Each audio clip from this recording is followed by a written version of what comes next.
Dr. Dave Shoot, Mr. I guess that would be an excellent question to start on. What kind of credentials do you have? My credentials, as far as my degree, I have a undergraduate degree in recreation and sports management, and then a master's degree in parks, recreation, and tourism management. As well as I did my graduate assistantship at Clemson University. I did my undergrad at Coastal Carolina, and then my master's at Clemson. Then I've been here. I started in 2001 as the aquatics director for the university when the swimming facility for recreational sports first opened. Okay. And I've been here. I became the associate director. And then several years ago became the director of recreational sports. That's how you got promoted? You became the associate? And then... Yes, associate first, and then was associate for about 4 years, and then became director. Okay. So, all right, thanks. So you're the intramural director for ULL, University of Louisiana Lafayette? The recreational sports director, yes. So pretty much what that entails is being overseeing intramurals, club sports, all of the recreational facilities we have here, the aquatic center, pretty much everything that all the fitness facility and the fitness activities, everything we offer. Ultimately, I have to oversee all of those things. Okay, you're in charge of a budget? Correct. Okay.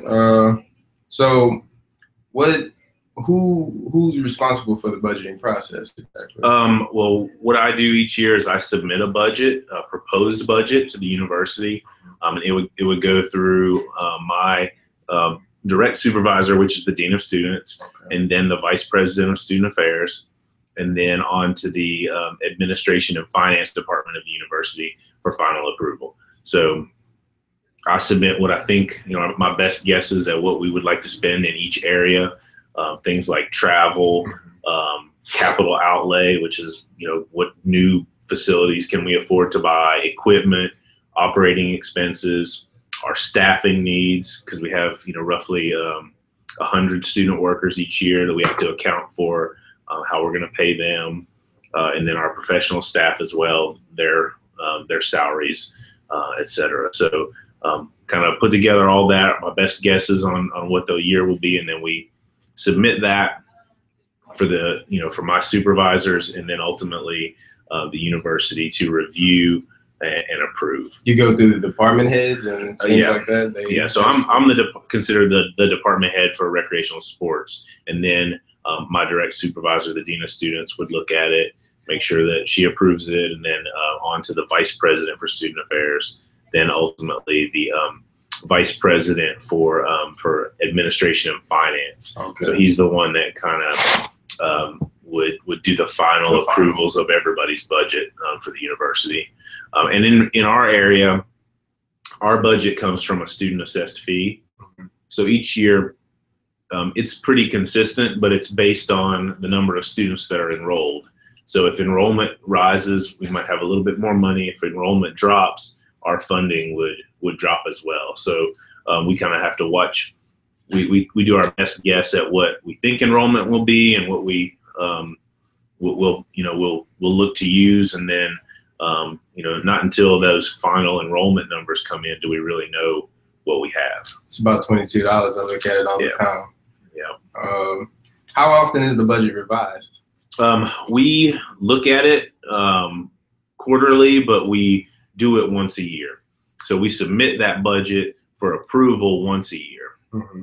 And the university approves, says yes or no, as to whether or not that's what we can do. So it's a one-time a year approval, but our department, I constantly look at the budget to kind of get a gauge for where we are. As far as travel goes, like I'll continually look at that aspect of it and see if we have any money left in the travel budget, so we can send students or some of our staff to conferences, the La Cursa tournament, for instance, our national intramural and sports conference that we go to, those type of activities. So. Okay. Do you ever get burnt out? Oh yeah, sometimes it can happen, but no, this job is one that I really enjoy coming to every day. It's a fun atmosphere, being around the college students. So the students that we work with keep it interesting, keep it fun, and it really there are probably a whole lot worse jobs in the world. So I absolutely love working here and enjoy being able to help students out. I see the value of what the things we do provide the students. It gives the students a break from the stresses that they have with classes and other aspects of their life. And I think rec sports is a place for them to unwind, meet people, get connected to the university. So the value in what we do keeps me motivated to continue to fight for more funding for the students and for the facilities, so that we can continue to provide high quality experiences for the students. So all of that keeps me motivated. It is a great outlet. That's how I meet most of my people. Yep. So the students you're talking about, say you have two candidates that are the same, mm-hmm. just in every aspect. How do you go about hiring them if you only have one to hire? So what we do, and the way we've been doing it, as a way for some of our student staff to gain some additional experience, we've created a hiring committee. Mm-hmm. And so our student employees who have been here for a while, usually made up of student supervisors and senior, more senior, more folks with seniority would serve on that committee. And what they do is they'll have the applicants come in, do an interview, and what that does, it gives our students a chance to be on the other side of the interview process. So our supervisors are getting the experience of interviewing someone else, mm-hmm. after they've been through the process themselves. But but we're looking for not necessarily, students usually come to us with not much other experience, but we're looking for people who we feel would do a good job with customer service, mm-hmm. That they are dependable. If they've had other jobs, we might check references to see if they were dependable, if they were a good worker at their last experience, et cetera. So those are some of the things that we look for to have the students, set apart. If they did have some experience in sports or officiating, for instance, if they were trying to be an official, or if they had, a swimming background, if they were trying to be a lifeguard, those things help. But really, we're looking for students who are dependable, willing to learn, and seem like they have those characteristics that would make a good employee, outgoing, good with customer service, those type of things. I gotcha.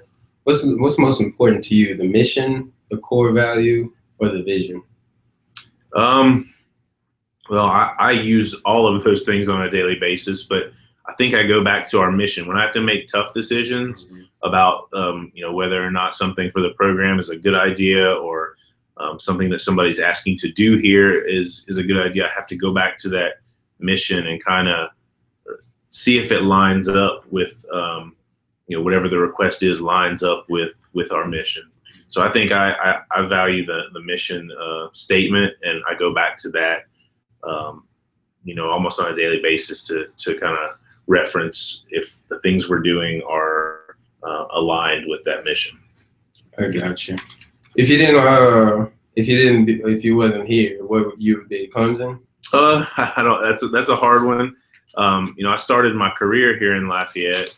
Right out of grad school, I got hired to be here as the aquatic professional, and haven't left. So I have a very fond place in my heart for Lafayette and for UL. So this is home to me, and I really don't know. I really can't see myself anywhere else at the moment, or in the foreseeable future. So, Lafayette's home. So, what do you do to ensure? What are you making sure you do to ensure you grow and develop as a leader? I think some of those things go back to making sure that I'm attending our national conference, keeping up with those trends that I see our peer institutes doing and our other leading schools around the country. Yep, I keep up with kind of the things that I see some of the larger universities doing. I kind of shoot for UL getting to those places. That, and then professionally attending those conferences, going to sessions, getting additional certifications that keep me qualified and improve my qualifications as a leader. So those are some of the basics. Yeah. What kind of policies are associated with the budget decision-making process within this organization? As far as policies, we follow the university's guidelines for creating our budget. So, I think that drives most of those. Our budget is controlled or constricted by the fact that we have to follow all university purchasing laws, state laws, et cetera. So, we prepare that budget, submit it for review, it gets approved, and then we have to adhere, to it, and then also to all university guidelines and laws, state laws that regulate how we spend money. Okay. So, as far as, we have departmentally, when I'm preparing the budget, I'll work with our different areas, like intramurals or the fitness facility. We'll kind of see what things we have coming up. We'll discuss, for instance, the intramural complex is a new facility for us this year. And so we wanted to make sure when we were preparing the budget this last year, we were thinking ahead, and we were deciding to put a little bit more money in, into our capital outlay so that we could buy some equipment and make major improvements there for this year. So, I take the approach of, where can we get the biggest bang for our university's money, and we'll try to dedicate a little more or less depending on what's going on in each department each year, and where the needs are. So that's the policy that kind of drives it is university. We follow those guidelines, but then the decision making kind of comes back to we have so many areas within our department. We kind of do a needs assessment. Right. So we see, is the aquatic center okay this year? Maybe we don't need to dedicate as much money to them for this one period of time, or the fitness center, for instance, its equipment for a couple of years was newer. So we tried to start saving a little bit of money for when that equipment wears out. But during that time, we were able to, maybe put money into other projects in other areas. So okay, yeah, that's good. Y'all getting a new building, new equipment, and that as well. Yep. What are the three most important facets associated with the budget process? Three most important things. We probably are number one, that enrollment stays high so that our budget's not negatively affected. Okay. So for us, making sure that enrollment or hoping that enrollment is steady is a really important factor. Probably also our needs assessment that we do each year, very important that we discuss and have conversations with each department so that they can justify what their needs might be for that year. Yep. Coming from. Where are we gonna put it? And then having conversations with our students, seeing what they feel is something they'd like to see more more money put into. So we kind of listen to those needs and right, like that boxing gym. Yeah. Yep. So like the boxing gym, we'll listen to kind of what the biggest things are and where we're getting the most usage, and that helps as well. So if we see areas that are the students are just head over heels about a new thing, then we might pump a little bit of more money like the trying to courts. Sure, right. So you know, and we currently have the club weight room, which is our old fitness center, that is kind of run down and in need of some repair. And this semester with the powerlifting club, we've kind of walked through it, and we're going to do our best to make a proposal to you know, try to find some funding for that to get renovated. So it's needs based. You know, if we had more money in the budget, we could maybe look at it a little bit differently.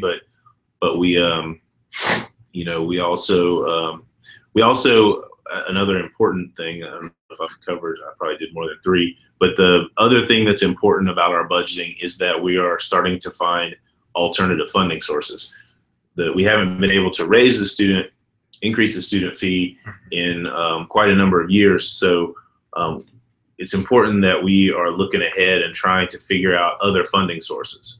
How can rec sports increase our budget in other ways? And one of the ways we've done that is utilizing some outside rental money. So what we've done is during our lower usage times, like the summertime when students are kind of a little bit less in our buildings, we'll reserve and rent our space to outside groups, which can you know, you can provide us with some additional funding that can purchase, you know, later purchase equipment for the different areas, or you know, when the gym floor needs to be resurfaced, it can help offset some of those things that we need to do anyway, but it helps us bring in some additional funding to help cover some of those things. Just like that roof or something like that. Right. Right. Okay. And you said the budget is revised maybe like quarterly?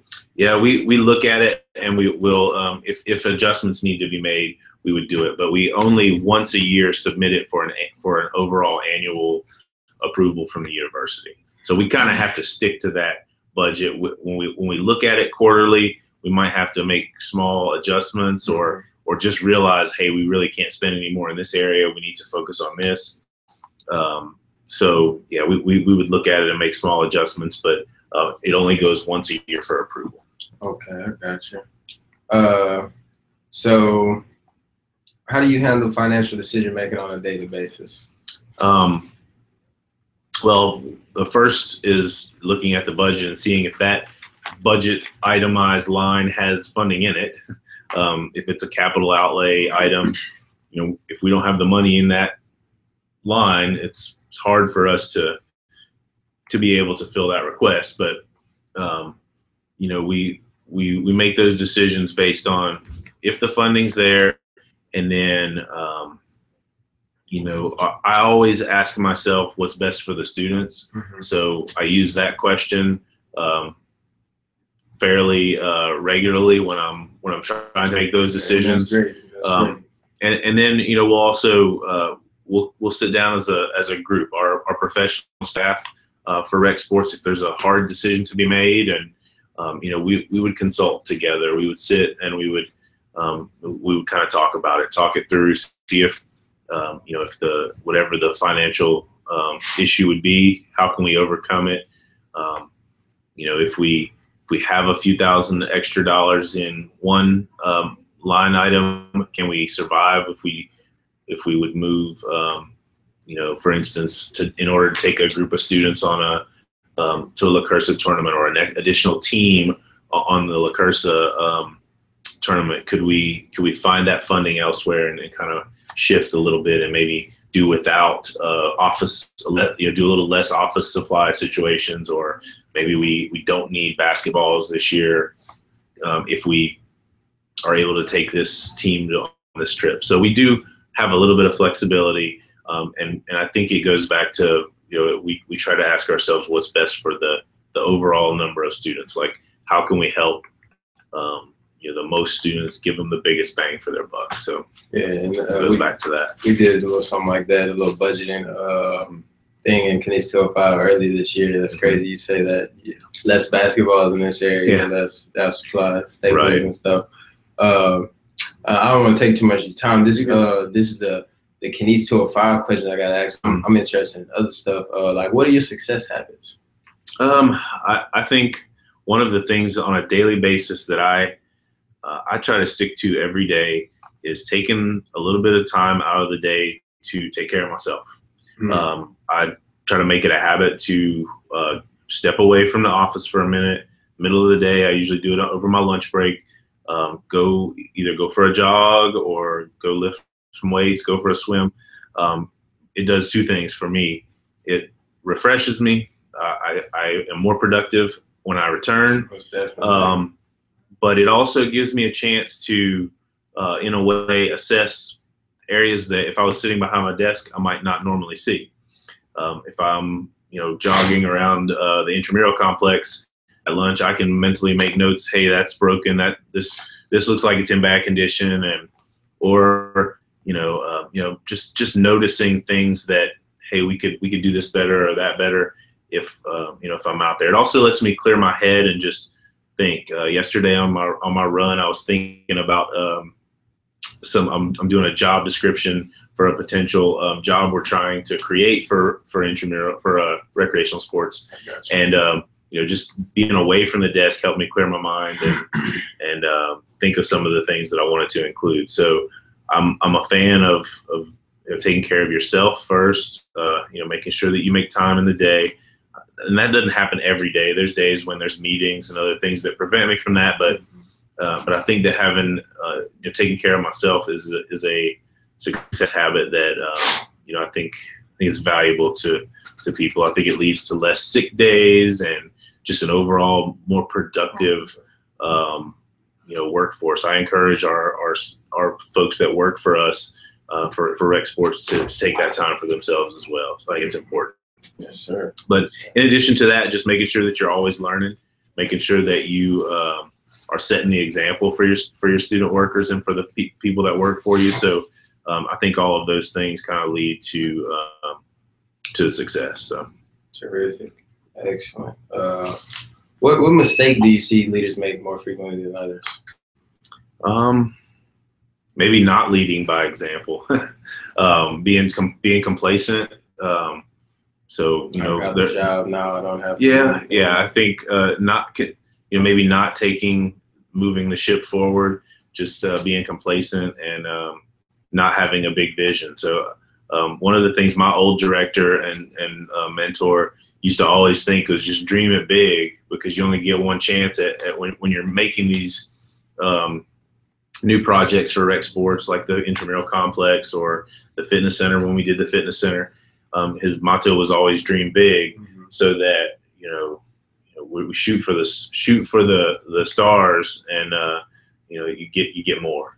So that's been a kind of a motto that I would kind of go back to a lot. Is let's try to make it the best we can. Let's not settle for mediocrity. So I think that's been helpful to me. So you have a lot of contact with people on a daily basis. Oh yeah, on a daily basis, just with the other folks on campus and throughout the country. I mean, I utilize as a mentor. I also use Reds, Mr. Red Laurel. We look at the successes they have or don't have, the trends that they see, and that helps drive some of the things that we might do. We might try. We'll learn from their mistakes, or kind of keep in contact with them to see what are the newest, greatest things. And while we can't always do things on the same scale that some of those larger schools or Reds can do, I try to bring a flavor of that, or at least a little bit of that flair to what we do here at UL. So, okay. How do you handle difficult people? That's a good one. I think when we have a situation, if there is somebody that's being difficult, I think that listening is good. Hearing their side of the story, or why they're being difficult, understanding why. And then I think, one of the things that I've always, if they're upset because of a rule or a policy that we have, or something in that realm, I think that the way I've always found the most success with dealing with it is explaining to them why the policy exists, or why the rule is this or that. Sometimes students will be upset about small things like, why are you yelling at me for not for working out with a shirt that exposes my back? But then once you explain to them, we had a situation. Hey, here's the situation. You run the risk, and we're trying to prevent the spread of this disease that gets on your skin, and eats your flesh. Is not good. And once you explain all those things, students sometimes will, oh, okay, I get that. That makes sense. But if you're just yelling or just telling them, sometimes that's not the best approach. So, but really, luckily, we don't see that many people who are being difficult. Recreational sports is typically a happy place. There are times, like whether someone might be upset about a officiating, for instance, in a game, or those type of things. But really, those are few and far between. We typically see people when they're at their happiest in rec sports. They're here to have a good time. They're here to enjoy themselves. So we're pretty lucky that I don't deal with that too much. Okay, good. How many performance evaluations have you performed in the last year? We do, with each one of our professional staff members, we'll evaluate them, and then our administrative assistant, since she's a classified staff, we have to do a performance evaluation with her each year. But then we also, our other staff does evaluations with our supervisors. The intramural staff does evaluations with their supervisors. So it's kind of for the student employee, it's usually handled under each one of the departments. Okay. And the responsibility of each coordinator. For me, it's more sitting down with the coordinators and telling them whether or not, what are they meeting expectations? Are they not? What could be done better? What are they doing good? Those kind of things happen on a regular basis, but then the student evaluations also happen frequently with at least once a semester with their supervisors as well. Okay. What's your budgeting application? Like, what kind of technology do you use, and what's the problems with it? We are currently using, we just started using a new system called Banner. Mm-hmm. It's the system that the university's kind of switching all of their your payroll is now on Banner. The registrar is going to start using it. It has all these functions for the university, and I think the challenge with it has been everybody was used to old systems. As frequently as like 2 years ago, we were using, or last year even, we were using paper still to do our budget, which was a very antiquated way to do it. Now in Banner, it's actually really good. We're just learning the new system. That's the challenge. But it shows you, it has detailed reports. It's easy to look up our expenditures and what money we've taken in from rentals and things. It all, we have easier access to it now, which has been a big improvement. And I think as everybody is more educated on it and becomes better at navigating it, I think that it's a really positive thing for the university. But yeah, before that it was paper. Okay, excellent. Does this allow your student workers to see the budget? Student workers do not have access to the budget. Okay. We'd be happy to sit down and discuss it with them. I mean, it's a state government. It's transparent, but the students don't have access to go in and physically see what we can see in Banner. But we would certainly share the budget with them if somebody wanted to see it. So, okay. Yeah. All right. Communication is important to you? Oh yeah, absolutely. Within our department, within the university, I think communication is an area that, especially our younger staff, we're the way people are communicating in society is evolving so quickly. I think we're losing some of the skills. Emailing kind of loses sight. Sometimes, or even just finding the medium to communicate with our student workers can be challenging. We don't know if we should Snapchat it. Should we Insta message it? Like just keeping up with those different technology messaging. There's so many options is challenging. I mean, that's something for for me, who I'm a little older. I might be a little bit of technology challenged in ways.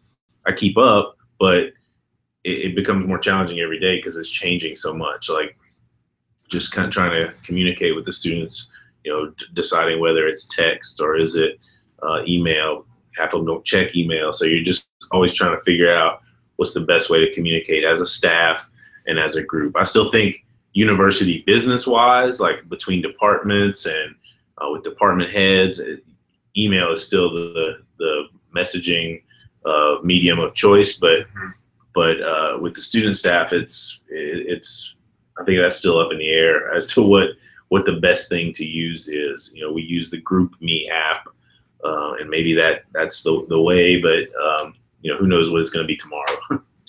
Just like a personal, have you ever had a problem with communication, like just people-wise? Or I think as a young professional, I struggled a little bit with it. Maybe you're so close in age as a young professional to the students who are almost your peers, that I think that it's a struggle. With when I was a younger professional, I did. I think that was something that you have to learn. It doesn't happen right away, and it can be a challenge and something that I have to counsel a lot of our younger professional staff with is how are we communicating with the students? How can we better, talk to them and relate to them, so that we can help them develop? Because really, what we're here for is, get the job done, make sure everything's running straight. But we're also here, to mentor students and all those 100 employees that come here for their job, and the thousands of students that participate in our programs. We want to also be here as a guiding mentor if needed. If they want to talk, we want to be able to listen. We want to be able to offer them advice. So I don't necessarily think that skill was no class prepared me for those kind of conversations with students, but just being a good listener, and you learn over time that you just gotta listen to the students and then try to pick instances from your life that relate to theirs. And I think that over time that skill is developed. But no, I definitely did struggle with it at first, but feel comfortable at this point. Okay, what's a roadblock that prevents you and your team from doing their job well? I would say at times the university processes, the things we have to go through, the red tape that we have to cross, and it's not just UL. It is every state entity, government entity has all these layers of approvals and different policies, and then policies change or policies are interpreted different. Maybe a new, someone has been in a department for years and it's been okay this way. Well, then a new person comes in and then their interpretation of the same rule that we've been doing for years might be even different. So you end up, maybe doing paperwork over again, or processes, not necessarily paperwork related, but hiring a new worker is an example. Those policies sometimes can change, and then you don't always know what the process is, so you have to call and check to see what the processes are, and that can be frustrating at times, just the amount of red tape. But it's understandable, and it's not unique to just UL. It's every government agency that exists has those same challenges. But it is sometimes a roadblock in us getting things done quickly. Students sometimes, will decide to do something, but then they don't see it for this long period of time. They don't understand why, and it's just a matter of, they don't understand that the university has to go through, if it's purchasing something, of large value. We have to go through the bid process, and just that process alone just takes a long time. So those processes are frustrating at times, but after a while, I guess you learn to be patient and understand those processes. Okay, so obviously you're happy in this role. Oh, yeah. How could it be better? I think with one thing that would help me, and one of the goals I have for the department, is to grow the size of the staff. If you look at other universities our size with the number of students that we serve, I think on an average we would be on the lower end of the number of professional staff that we have. And then I think if you look at our student assessed fee that we have, it also would be on a much lower end of the spectrum. So that additional funding, we could do so much more. I think that would be the next thing that would make being in this role easier, and it wouldn't be necessarily easier. It might even be more challenging, because if you have more money and more resources, more problems. But it would make it maybe more rewarding for the students, and us be able to do some bigger things. That's basically what it boils down to. Okay, all right. Just a couple more questions. Just a couple more.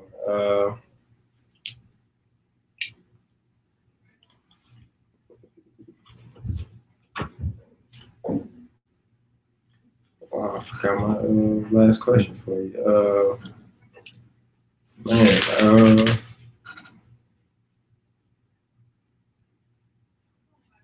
What's your favorite part about being a manager? Seeing the people that have either worked here as a student worker or have been a professional staff here in the past succeed, move on, leave, leave better than they are, and then see them down the road with with successes, having them be managers somewhere, or have their success stories go on to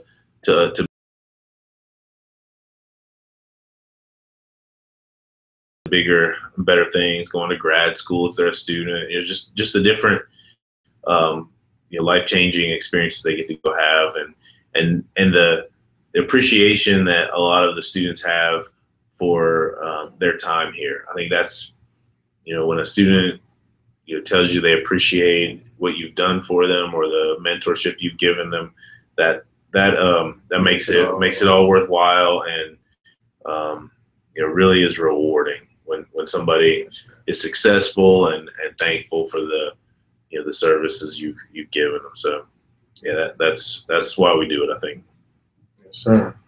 Wow, we really appreciate it. No problem, Mr. Suter.